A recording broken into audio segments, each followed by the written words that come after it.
अस्सलाम वालेकुम दोस्तों, मेरा नाम है अली और सर हमेशा की तरह मौजूद है दाऊद और आप देख रहे हैं इस वक्त क्रिकेट लवर अली शो को कैसे देखना तो बनता है। दोस्तों हम लोग से बात करने जा रहे हैं, बात करेंगे जी आज आपके साथ टॉप न्यूज का सेगमेंट आपसे शेयर करेंगे। नंबर 1 पे आप लोग से बात करने जा रहे हैं, जो आपके पास अपडेट आ रही है वो आ रही थी कि आज सिलेक्शन कमेटी के तमाम तर मेंबर जो है प्रेस कॉन्फ्रेंस करने के लिए आए थे। हमारे नए नए सरफराज अहमद को भी जो है साथ लेकर आए थे। क्या कहा उन्होंने, क्या कहानियां हुई, और पाकिस्तान क्रिकेट बोर्ड के जो चेयरमैन है उनकी तरफ से भी वही स्टेटमेंट आ गया सिलेक्शन कमेटी को लेकर। अब ये वर्ल्ड कप का जो मुद्दा है ये किसके ऊपर जा रहा है, क्या स्टोरी है, जरा इसके ऊपर बात करेंगे। बाबर और फखर के ऊपर इंक्वायरी भी करेंगे, बिल्कुल वो भी आपको बताएंगे। और भी बड़ी बातें हुई हैं जी, बड़ी अजीबो गरीब भी बातें हुई हैं, जरा तफसील से बात करेंगे। इसके बाद जो अपडेट आ रही है वो आ रही है जी एक्शन के हवाले से। तो भाईजान आईसीसी ने जो है वो एक्शन लिया है, क्या एक्शन हुआ है हमारे आगा के ऊपर वो आपको बताएंगे। और बात करेंगे पाकिस्तान की प्लेइंग 11 के हवाले से, क्या तब्दीली हो सकती है, इसके ऊपर गुफ्तगू करेंगे। जमान और हुसैन तलत दोनों हो गए हैं बाहर। पीएसएल में जो दोनों फ्रेंचाइजीज ने इनको पिक किया था दोनों को लगा बड़ा झटका। ये क्या स्टोरी है वो आपको बताएंगे। पीएसएल में ट्रेड हुई है भाई, किसकी ट्रेड हुई है, किसने किसको खरीदा है, क्या स्टोरी हुई है, किसने आपसी क्या ट्रेड हुआ है वो आपको बताएंगे। और पिंडी के हवाले से कुछ खबरें आ रही, पिंडीज वो भी आप लोग से शेयर करेंगे। तो अगर आप हमारे चैनल पर पहली बार है चैनल को आप सब्सक्राइब करें, साथ के पहले बात का खास करते हैं ना मौन खबर के साथ जो पास आ रही है। तो भाई आज जो प्रेस कॉन्फ्रेंस करने के लिए आए हुए थे, आपके जो प्रेस कॉन्फ्रेंस में मौजूद थे आकिब जावेद जो वहां पर मौजूद थे, साथ उनके मिसबाहुल हक साहब। वैसे तो वो खुफिया तरीके से काम कर रहे थे, लेकिन अब जारी बात है जो मामला जिस तरीके खराब हुए तो उनको भी सामने आना पड़ा है।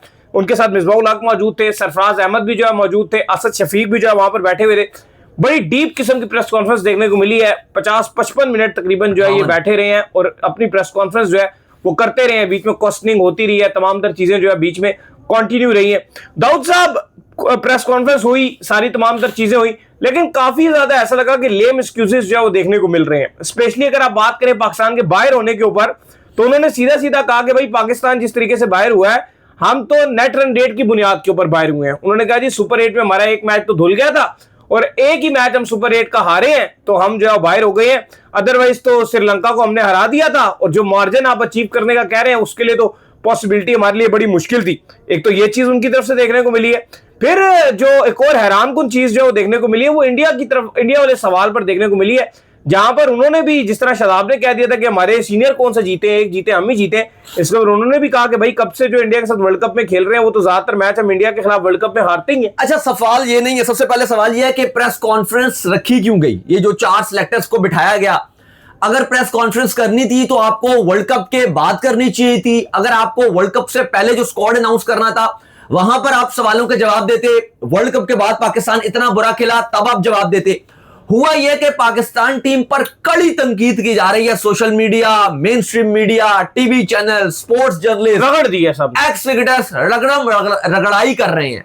अब इस पर सवाल का जवाब तो देना था। ना सिर्फ पाकिस्तान टीम के ऊपर क्रिटिसाइज किया जा रहा है बल्कि पाकिस्तान क्रिकेट बोर्ड के ऊपर भी क्रिटिसाइज किया जा रहा है, मोहसिन नकवी पे भी क्रिटिसाइज किया जा रहा है, पीसीबी के ऊपर भी क्रिटिसाइज किया जा रहा है। पाकिस्तान क्रिकेट बोर्ड की पॉलिसीज पर आपके एक्स क्रिकेटर्स क्रिटिसाइज कर रहे हैं, शाहिद आफरीदी क्रिटिसाइज कर रहे हैं, शोएब अख्तर क्रिटिसाइज कर रहे हैं, मोहम्मद हफीज सीधा सीधा रगड़ाई कर रहे हैं। और भी आपके बहुत सारे बड़े नाम हैं जो पाकिस्तान क्रिकेट बोर्ड को यूं करके छाटा छाटी कर रहे हैं और हर कोई हम समेत सभी रगड़ा लगा रहे हैं। अब यह जरूरत पेश आई कि कुछ आकर पूरा पारा किया जाए। नाम तो सुना होगा आपने के बस जब हाथ से हर चीज निकल जाए तो किसी को फुदू लगाना, पूरा पारा करना। और इसमें जो तो पूरा पारा करने के लिए वो आकिब जावेद, हाँ जी आकिब भी है, मिसबा भी नंबर 1 पे, दोनों ही हैं। इसमें मिसबा ने ना इसके अंदर वो किया हुआ है ग्रेजुएशंस की, पीएचडी प्रॉपर, उसके ऊपर भी 4 साल लगाए हुए हैं, पीएचडी के पूरे कोर्स है। अच्छा तो अब मजे की बात यह है कि अब इनको बुलाया गया, इनको बिठाया गया और जितने आप कह लो कि सोशल मीडिया पर और टीवी पर और हर जगह जो क्रिटिसाइज हो रहा था, 1 घंटे की तवील किस्म की प्रेस कॉन्फ्रेंस थी। बहुत टाइम हो गया मैंने इतनी लंबी प्रेस कॉन्फ्रेंस ना कभी अटेंड की और ना ही कभी ऐसी प्रेस कॉन्फ्रेंस सुनी। तो 1 घंटे की लंबी प्रेस कॉन्फ्रेंस थी, काम की कोई भी चीज नहीं थी। 1 रुपए का भी अगर आप कहो ना 1 मिनट की भी कोई काम की चीज हो, 1 घंटे में इतने बड़े बड़े नाम बैठे हुए थे, तो मैं आपको बताऊं कि 1 मिनट में भी कुछ काम की चीज नहीं थी। लेकिन 1 घंटे में सिर्फ यह था कि चले जी ऐसे भी हो गया, बस बचना बचाओ था, बचना बचाओ था कि जी हमारी जान छोड़ो। एक सवाल मुश्किल से मुश्किल आते गए और उन्होंने भी बस कोशिश की कि किसी तरीके से इससे निकला जाए। अब आप देखो वर्ल्ड कप में भी यही किया, सवाल सीधे सीधे किए गए। भाई शामिल हुसैन से ऊपर डिजर्विंग खिलाड़ी थे जिन्होंने परफॉर्मेंसेस की हुई है, डोमेस्टिक के हीरो, उनको मौका नहीं मिला। उसमें भी सवाल जवाब चना, वही वाली बात है कि सवाल गंदुम जवाब चना। बस आराम आराम से निकलते गए। सवाल पूछे गए कि आधे जो जवाबात थे वो यही कोशिश किए गए कि माइक हसन पे भी कुछ मुद्दा डाला गया कि जी जो प्लेइंग 11 थी वो उन्होंने चूज की, उसमें हमारा जैसन गिलेस्पी और जो आपकी ये सिलेक्शन कमेटी इनके दरमियान कॉन्फ्लिक्ट ये आ रहा था कि जैसन गिलेस्पी जो 15 सिलेक्ट करता था वो इनको तब्दील नहीं करने देता था उसमें, ठीक है। तो कहा गया कि ये मसला है इसलिए उसको निकाला गया, ठीक है। दूसरी तरफ जो अभी माइक हसन है उसको कहा गया कि भाई 20 हम सिलेक्ट करेंगे, बीच में से 15 जो है ना वो सिलेक्ट ये कप्तान और जो कोच है वो अपनी मर्जी से कर सकते हैं, और जो प्लेइंग 11 है वो भी कप्तान और कोच अपनी मर्जी से बना सकते हैं। अच्छा, एक और अली साहब, एक और जो बात है अभी बात करते हैं कि जिन्होंने बहुत सारी बातें की उस पर बात करेंगे, लेकिन अली साहब एक जो सबसे बड़ी इंपॉर्टेंट बात है, ये जो 4 बंदे आपने बैठाए हुए हैं, अब मुझे बताओ कि इनमें से कौन जिम्मेदारी लेगा? असद शफीक कोने में नुक्कड़ में बैठे हुए थे, बात भी नहीं कर रहे थे। असद शफीक क्या इसमें कभी रिस्पॉन्सिबिलिटी लेंगे? एक सवाल पूछने वाला सवाल है ना। असद शफीक भी बैठे हुए, एक सिलेक्टर है, क्या उनकी जिम्मेदारी होगी? नहीं होगी। सरफराज हम सबको बताया कि कितने स्किलफुल है वो, किस तरह से उन्होंने पाकिस्तान को चैंपियंस ट्रॉफी जितवाई, अंडर 19 का वर्ल्ड कप जिताया, लेकिन सवाल यह कि क्या सरफराज की मिसबाउल हक के और आकिब जावेद के होते हुए चलेगी? अच्छा, नहीं, मैं इनको ऑफ द कैमरा ये कह रहा था जब हम ये रिकॉर्ड कर रहे थे, तभी मैं इनको ये बात कर रहा था कि जो आपके सरफराज अहमद है ना, उनका भी जो असर पोटेंशियल हमें देखने को मिला वो तब हमें देखने को मिला जब मिसबाउल हक चले गए थे 2017 में। फुल तरीके से जो है सरफराज अहमद आए, पूरी तरीके से चीजें उनके अंडर आई, मिकी आर्थर ने आकर उनको सपोर्ट किया, तब हमें उनका पोटेंशियल देखने को मिला। और मुझे अच्छी तरह याद है कि 2015 में हम सारे मिलकर ये नारे लगा रहे थे, खुदा का वास्ता है मिसबाउल हक सरफराज को खेलने दे, सरफराज को ओपनिंग करने दे। फिर याद होगा आपको साउथ अफ्रीका वाला मैच जिसमें इन्होंने ओपनिंग करवा दी थी, जब बहुत ज्यादा प्रेशर बना को छक्के मारे, सरफराज धोखा नहीं देगा, जब भी डमनी को निकल के उसने जो छक्के मारे। तो अभी भी मेरा ये पॉइंट ऑफ व्यू इसके ऊपर ये है कि सरफराज अहमद बिल्कुल एक डमी तरीके से सिलेक्शन कमेटी में मौजूद है 100%। और वो काम मत करें, अपने आप को जलील मत करवाएं जब तक उनके खब्बे आकिब जावेद, सज्जे बैठे हुए मिसबाउल हक साहब और ये असद शफीक साहब रिमूव नहीं हो जाते और कुल एंड कुल जो सिलेक्शन कमेटी का आप कह रहे हैं कि फुल सरफराज अहमद को इख्तियार नहीं दे दिया जाता, आप कुछ भी नहीं कर सकते। क्योंकि ये जो आपके इर्द गिर्द बैठे हुए लोग हैं ये नैरो माइंडेड हैं, ये बड़ी सोच नहीं सोचते। बाकी असद शफीक का तो हर कोई रोल नहीं है, वो अगर साथ बैठे भी ना तो कोई मसला नहीं, उनके होने ना होने तो कोई फर्क नहीं पड़ता, मान लेंगे सरफराज, वो मान लेते हैं बात। मिसबाह कभी भी सरफराज की बात नहीं मानेंगे। अच्छा, मिसबाउल हक ने एक और बात भी की, उन्होंने कहा जी कि आप लोग कहते हैं कि अब फिर कहेंगे कि मैं फिर आ गया, ठीक है, हम बार बार आ जाते हैं, लेकिन हमें अपॉर्चुनिटी है पाकिस्तान को ठीक करने के लिए, सर्व करता हूं जी, हम फिर पाकिस्तान को सर्व करने के लिए आ गए हैं आप लोग। अच्छा, उन्हें खुद भी पता है, उनसे पूछा गया कि क्या आप डबल स्टैंडर्ड, जैसे आपको पहले मिला था कि कोच भी आप, सिलेक्टर भी आप, बैटिंग कंसल्टेंट भी आप, फलाना भी आप, पीसीबी भी आप, हर कुछ आप, तो दोबारा आप करोगे? उन्होंने कहा कि वो अभी फिलहाल वो बात नहीं है, अभी वो जब बात की बात लेकिन ये मैं आपको लेकिन अभी मैं काम कर रहा हूं, फ्यूचर आपको पहले प्रिडिक्ट कर देता हूं। आज अगर आप देख लो, आज मैं आपको बता रहा हूं कि ये सारे मिलकर जितने आए हैं ना, ये सारे मिलकर सारा मलबा कोच के ऊपर डालेंगे और खुद कोच बन जाएगा, निकालेंगे और इनमें से एक बंदे को उठाएंगे और चुप करके कोचिंग में लगाएंगे और उसमें मोस्ट प्रॉब्ली जो नाम होगा मिसबा का होगा, वो दोबारा आएगा और अगले 2 साल के लिए पाकिस्तान टीम को फिर से खराब करेगा और वर्ल्ड कप से एग्जैक्ट पहले जब उसको समझ आ जाएगा कि पाकिस्तान वर्ल्ड कप में शायद कुछ नहीं कर सकता, निकल जाए। पीसीबी ने एक बार फिर ठेका उठा लिया है कि पाकिस्तान क्रिकेट को तबाह बर्बाद करने का proper responsibility Pakistan cricket board ने ले लिया है कि पाकिस्तान क्रिकेट बोर्ड को तबाह कुन बेड़ा गर्क कर दिया जाएगा इस क्रिकेट का, जो एक ही क्रिकेट है जो फैंस देखते हैं, तो उसका वह बेड़ा उठा लिया गया कि अब उसको गर्क किया जाएगा। बाकी जो सवाल किए गए वो प्रेस कॉन्फ्रेंस में आपको जल्दी जल्दी मैं बता भी देता हूं, लेकिन मैं आपको फिर बता रहा हूं कि 1 मिनट की भी, जिसे आप कहते हो ना कि वैल्यू ऐड करने वाली प्रेस कॉन्फ्रेंस कुछ भी नहीं था, बहाने बूने सब कुछ थे, लेम एक्सक्यूजेस भरे हुए थे, ब्लेम्स भरे हुए थे, बहाने, लेम एक्सक्यूजेस, बचाओ, बस ये था कि हम पर तनकीद ना की जाए, इंडिया से तो वैसे भी कभी नहीं हारे, चलो वर्ल्ड कप में ये हो गया तो हो गया, बस बचाओ। अगर इस प्रेस कॉन्फ्रेंस का आप नाम रखो कि बस बचना था कि हमें क्रिटिसाइज से निकालो, उसको बचा लो, उसको कर लो, उसको हटा लो, उसको कर लो, ये कर लो, एक दूसरे का बचाव कर रहे थे। जो सिलेक्शन की गई थी अभी वर्ल्ड कप में, उसकी बचत की जा रही थी, खा रहा है जी ये हो गया। अभी जो बांग्लादेश में आप कह रहे हो नाइंसाफियां की गई हैं, मेरिट का कत्लेआम किया गया, उसका बस बचाव किया जा रहा था। वहां मिसबा बोल रहे हैं सरफराज बताओ ना, वो शामिल हुसैन का भी बता दो। उन्होंने कहा हाँ जी नहीं, शामिल हुसैन बहुत बताओ ना, गौरी का भी बताओ। अब मिसबा से जो गौरी के हवाले से पूछा गया तो मिसबाउल हक ने कहा कि गौरी जो है ना वो currently best wicket keeper available है, जो कि आपके मिड में आके खेल सकते हैं, मिडिल ऑर्डर में आके खेल सकते हैं। और जो आपके हसीबुल्ला साहब हैं उन्होंने ये कहा कि वो ओपनिंग में खेल सकते हैं। तो मेरा बड़ा मासूमाना सवाल था सरफराज अहमद से, तभी मैं कह रहा हूं कि भाई सरफराज भाई इनसे आप जरा साइड पर हो जाए, आप एक रिस्पेक्टेड पर्सन है, या आपको भी कहीं का नहीं छोड़ेंगे। रोहेल नजीर, दाऊद साहब एग्जैक्टली मैं रोहेल नजीर पे आ रहा था। तो आपके स्ट्राइक रेट की बात करें तो 85 का उनका स्ट्राइक रेट है, 33 की उनकी जो एवरेज है, और 1690 रन जो है वो रोहेल नजीर ने लिस्ट एक रोहेल नजीर गोरी ने तो टोटल 206 रन किए हैं, स्ट्राइक रेट 80 का है, इवन मैं एवरेज 20 की है। रोहेल नजीर को हसीबुल्लाह के भी ऊपर रखूंगा ओडीआई फॉर्मेट में। रेड बॉल तो चलो मानो आप कह रहे हो ओपनर है, ये तो रोहेल नजीर प्रॉपर बेशक T20 में चांस दे सकते हो, लेकिन ये जो रोहेल नजीर है ये सीजनल वनडे का और रेड बॉल का प्लेयर है, और इसने इतना परफॉर्म किया है, पूरा डोमेस्टिक का रगड़ा रगड़ाई लगाई भी है। ये वो प्लेयर होते हैं जो आपके डिलीवर करने के तैयार होते हैं, जैसे साबिता फरहान था, डोमेस्टिक बहुत खेली हुई थी, आप लेकर आए हो, लेकिन बात वही है कि जब 4 बंदे होते हैं ना, वहाब रियाज भी थे, जब उस टाइम भी बहुत सारे बंदे थे, उस टाइम भी वो बात वही है, वो उस पर डाल देते थे, वो उस पर डाल देते थे, वो उस पर डाल देते थे, किसी के ऊपर ब्लेम नहीं आता का, बस चलते रहते हैं। और एक बार फिर ये जो 4 सिलेक्टर बना दिए गए हैं, और खबरें ये कि मोहसिन नकवी ने खुली छूट भी इनको दे दी है कि आपको जैसे दिल करता है आप काम करिए।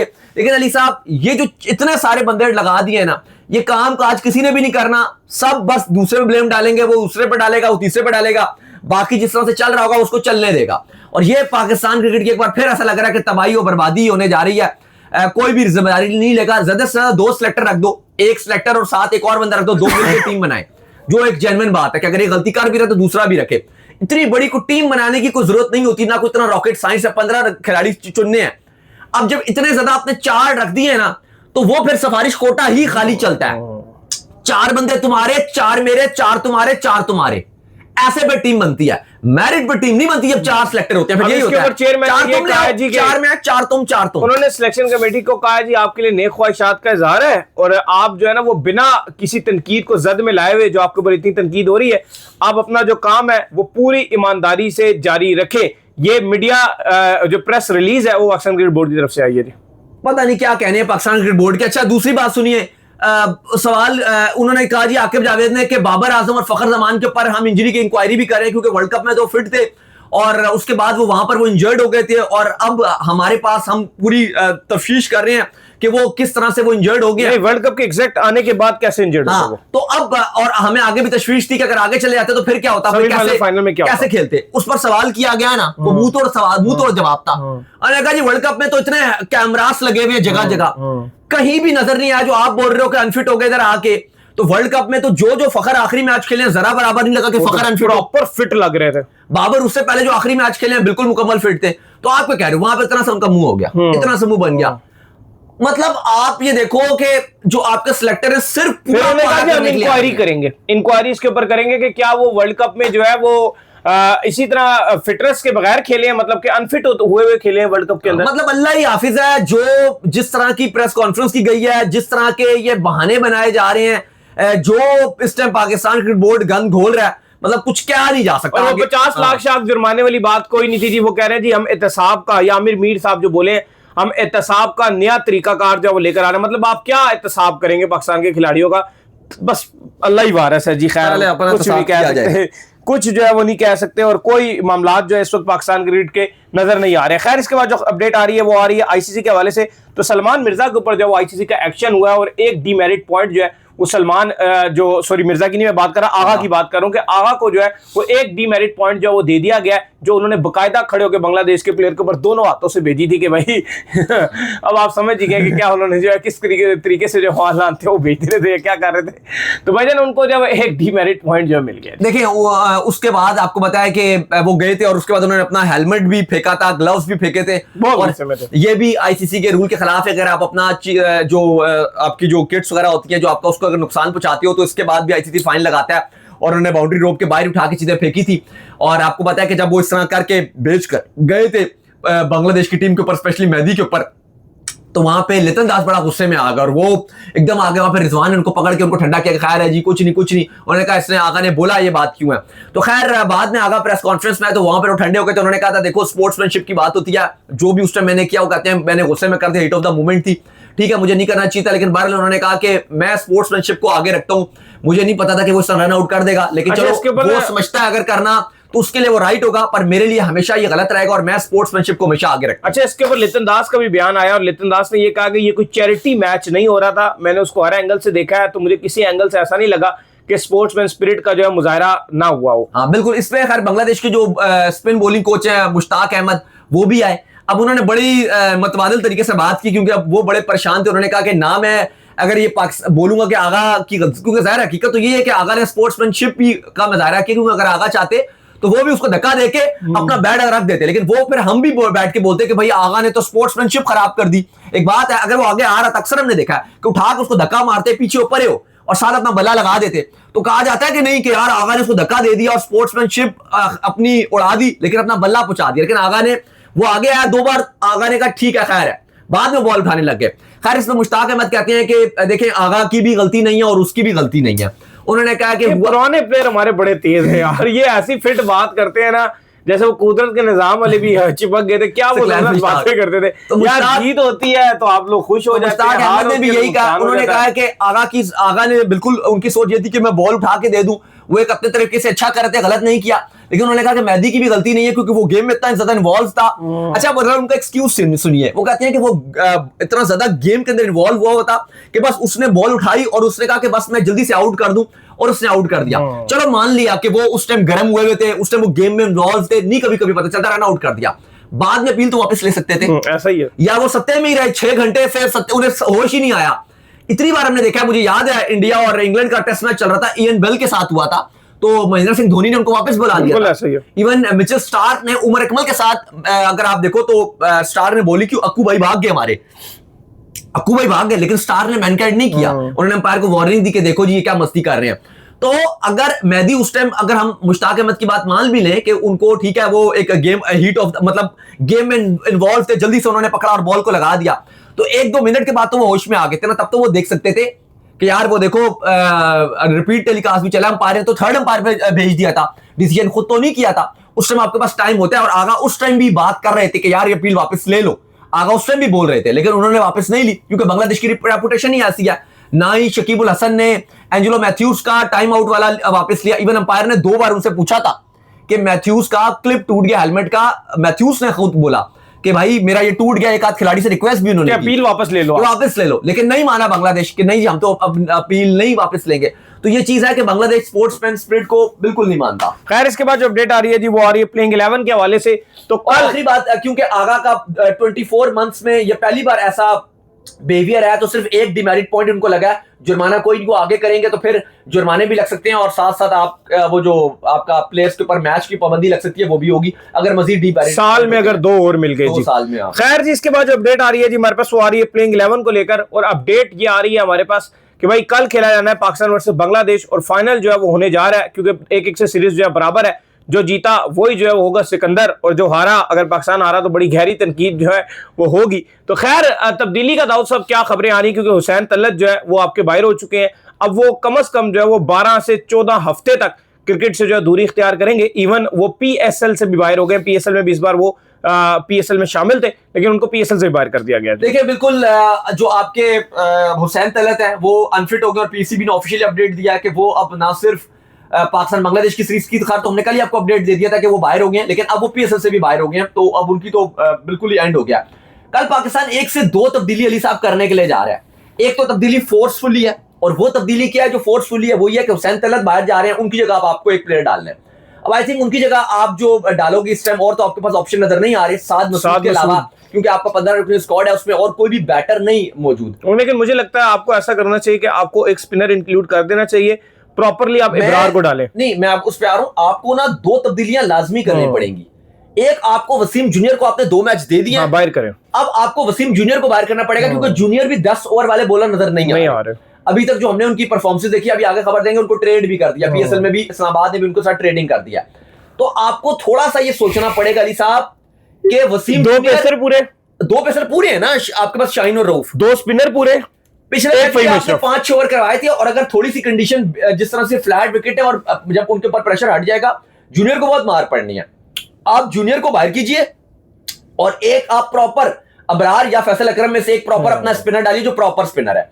और हुसैन तलत की आपकी फोर्सफुली तब्दीली है, उसके अलावा आपके पास कोई ऑप्शन नहीं है, और वो ऑलराउंडर साद मसूद ही बैठा वो भी स्पिन अच्छी करते हैं ना, स्पिन अच्छी कर लेते हैं। बैटिंग भी हमने देखा था राइजिंग सन एशिया कप में ठीक ठाक बैटिंग की थी, वाला आपकी विकेटें गिर गई थी। इवन मैं दाऊद साहब, जो मेरी हमेशा से ख्वाहिश रहती है ना, वो ये रहती है कि मैं प्रॉपर 2 स्पिनर ओडीआई में एटलीस्ट देखना चाहता हूँ। फैसल अकरम और इब्रार को मैं इकट्ठे देखना चाहता हूँ, साथ 2 बॉलर इस तरह से होंगे, शहनशाह अफरीदी और हारिस रऊफ हो, और फहीम अशरफ कुछ बॉलिंग कर दें बीच में 4-5 ओवर, और 4-5 ओवर आपके स्पिनर और डाल दें बस। ये आपको अगर आपने प्रॉपर बॉलिंग खिलानी है तो आपको पूरा प्रॉपर फास्ट बॉलर और प्रॉपर ही बॉलर खिलाना पड़ेगा, और आपको ग्रूम करने चाहिए 2 स्पिनर। लेकिन अली साहब यहाँ पे एक तब्दीली तो आपको फिर बता रहे हैं कि साद मसूद पॉसिबल तौर पे कल डेब्यू करने जा रहे हैं। साद मसूद की भी परफॉर्मेंस ज्यादातर T20s में आएंगे, लेकिन उनको भी ओडीआई में, वनडे में चांस मिला। ये थोड़ा सा पाकिस्तान क्रिकेट बोर्ड का है कि जो प्लेयर राइट फॉर्मेट में होता है उसको चांस नहीं दिया जाता, लेकिन अब तो कल मजबूरी भी है। तो उम्मीद करते हैं साद मसूद ने T20 में अच्छा किया था, तो अल्लाह करे वो कल भी अपना अच्छा डेब्यू करें और अच्छा परफॉर्म करें, लाइक मां सदाकत जैसे उन्होंने अच्छा किया। तो एक तो वो आ जाएंगे। बाकी मैं समझता हूं कि वसीम जूनियर को आपको बाहर करके जो एक अपना प्रॉपर स्पिनर है वो डालें, क्योंकि बांग्लादेश की तरफ से भी रिशाद हुसैन ने विकेट टेकिंग ऑप्शन के तौर पे 3 विकेट्स लिए थे, मेहदी ने 2 विकेट्स लिए थे। इकॉनमी बहुत अच्छी थी, और मैच जितवाने वाला आपको मां सदाकत था, जो उसने बॉलिंग के साथ इंपॉर्टेंट 3 विकेट्स लेके दिए थे। तो आपको साद मसूद एक आ रहे हैं, और आई होप कि वसीम जूनियर की जगह ये डालें एक स्पिनर। लेकिन जिस तरह से शाहीन सपोर्ट कर रहे हैं, वो तो लग रहा है कि खाली एक ही तब्दीली करें, और वो एक ही तब्दीली होगी कि आप हुसैन तलत की जगह साद मसूद को डाल सकते हैं। बिल्कुल। खैर जी, इसके बाद जो हमारे पास अपडेट आ रही है, वो अपडेट हमारे पास आ रही है पिंडीज के हवाले से। चले पीएसएल ट्रेड के हवाले से भी जो है आपको बता देते हैं। तो भाईजान पीएसएल में जो है वो ट्रेड हुई है, कौन कहां पर गया है, किसने किसको लिया है जी वापसी? देखिए पीएसएल की ट्रेड हो गई है, और मुल्तान सुल्तान के साथ इस्लामाबाद यूनाइटेड ने ट्रेड किया, और ट्रेड ये हुई है कि जो वसीम जूनियर जो कि इस्लामाबाद के थे, अब वो चले गए हैं मुल्तान सुल्तान के पास, और मुल्तान ने अपने 2 खिलाड़ी जो हैं वो इस्लामाबाद को दे दिया। यानी कि एक जूनियर के बदले, वसीम जूनियर के बदले 2 खिलाड़ी उन्होंने दे दिए। अब 2 के नाम सुन लीजिए। एक सलमान मिर्जा, जो आजकल बड़ी खबरों में रहते हैं, ऑलरेडी एआरवाई पे केस भी ठोक चुके हैं डिफेमेशन का। एक उनके ऊपर, एक उनको जो है आपको पता है कि सियालकोट स्टैलियन थी ना पहले, मुल्तान सियालकोट थी, फिर सियालकोट से दोबारा मुल्तान बन गई। तो सियालकोट स्टैलियंस ने सलमान मिर्जा को 39 मिलियन .2 में बाय किया था, 39 मिलियन .2 में। तो अब वही कीमत के साथ इस्लामाबाद के पास चले गए। अब इस्लामाबाद उनका जाहिर है मतलब शायद इस साल पे तो खैर आपका जो है वो यही करेगा जो मुल्तान है, लेकिन प्लेयर क्योंकि पैसे तो पे ऑलरेडी आप कर चुके हो, जो आपने वो दे दिया क्योंकि आपने असाइन भी कर लिया, लेकिन बस खाली प्लेयर ट्रेड होंगे, सैलरी तो जिसने देनी थी वही देगा, और ऑलरेडी वो कहा गया कि वो दे चुके होंगे। तो अली साहब जो 39 मिलियन में सलमान मिर्जा हैं वो अब इस्लामाबाद की टीम में चले गए हैं, प्लस जो निसार अहमद है जो एक यंगस्टर है उनको भी भेज दिया गया, साथ ही इस्लामाबाद यूनाइटेड, और इस्लामाबाद यूनाइटेड का जो वसीम जूनियर है वो चले गए हैं। खैर जी, इसके बाद जो हमारे पास अपडेट आ रही है जी वो आ रही है पिंडीज के हवाले से। तो भजन पिंडीज के जो कोच हैं वो कौन है जी, और क्या कहानी चल रही है पिंडीज को लेकर? पिंडीज ने कल अपने तमाम जो स्पोर्टिंग स्टाफ है और जो कोचिंग स्टाफ है वो उन्होंने अनाउंस कर दिया। हेड कोच साउथ अफ्रीका के ऑलराउंडर जस्टिन कैंप अब हेड कोच होंगे पिंडीज के। इसके अलावा इंजमामुल हक को मेंटोर और प्रेसिडेंट बना दिया गया। इंजमाम ने स्टेटमेंट भी दिया था, वो भी आपको बता देते हैं, उनका स्टेटमेंट भी आया था जोनसा वाला। इसके अलावा head of competitive strategy and assistant coach जो है वो भी बना दिया गया है शायद। उसके अलावा जो बॉलिंग कोच है वो कर्टली वॉल्श को बनाया गया। फील्डिंग कोच जो है वो भी मोहम्मद को बना दिया गया। तो अली साहब काफी अच्छा जो पिंडीज का हमें अब जो कोचिंग स्टाफ है वो नजर आ रहा है। इंजमामुल हक ने कहा था कि जोनसा अब हमारी कोशिश होगी कि जो इस्लामाबाद में ज्यादा से ज्यादा यंगस्टर्स को चांस दें, और के जी जो मेरिट पे होंगे उन सबको चांस दिया जाएगा। ठीक है जी के जी। खैर जी, जमान खान का भी हमने आपको बताया कि जमान खान भी जो है वो इस बार पीएसएल से बाहर हो गए हैं क्योंकि उनको जो है वो इंजरी हुई है। ठीक है, अब लाहौर कलंदर को भी अपनी पिक करना पड़ेगा और पिंडीज को भी, क्योंकि लाहौर कलंदर ने तलत को पिक किया हुआ था। बिल्कुल, और हुसैन तलत दोनों बाहर हो गए हैं, और लाहौर कलंदर आपको जिससे बता रहा हूँ तलत को पिक किया हुआ था, पिंडीज ने जमान को। अब दोनों को जो अपनी रिप्लेसमेंट लेनी पड़ेंगी। तो चले, उम्मीद करते हैं कि आज का हमारा शो आपको आएगा पसंद। वीडियो को लाइक कीजिए, चैनल को सब्सक्राइब कीजिए, साथ लगे बेल आइकन को बजाइए। एक और काम कर लीजिए और वो ये कर लीजिए, इंस्टाग्राम पर जाइए, फॉलो कीजिए। इंस्टाग्राम पे मुझे फॉलो कर लीजिए, वहां पे मैं मौजूद हूं, दाऊद क्रिकेट के इंस्टाग्राम पे कोई सवाल हो तो भेजिएगा और उनको भी फॉलो कीजिए। मुझे फॉलो कीजिए, मौजूद क्रिकेट ऑफिशियल के नाम से लिंक डिस्क्रिप्शन में मौजूद है, जाइए फॉलो कीजिए और सुनते हैं नेक्स्ट वीडियो। तब तक के लिए ख्याल रखिएगा।